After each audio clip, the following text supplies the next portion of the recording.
How do advances in drone technology affect our personal privacy?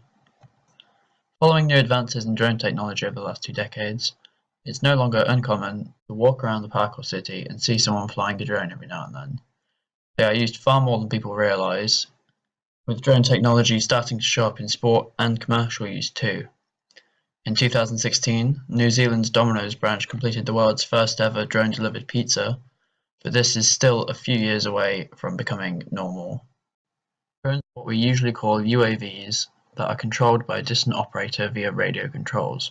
The user will have some kind of controller or software on a computer that they use to fly the drone.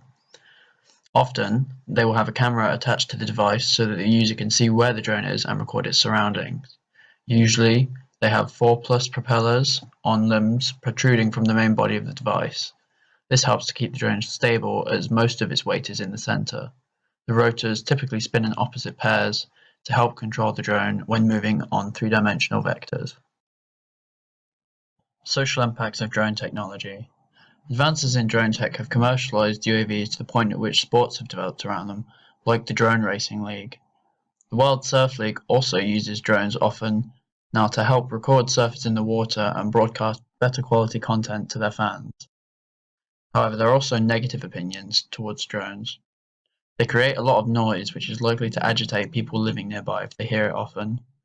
A study was also conducted by Forbes magazine showing that people tend to be less concerned about a drone's presence if they know who is flying it and why they are there.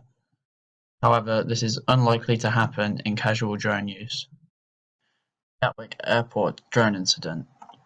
There were a lot of criticisms as to how this was handled by the police.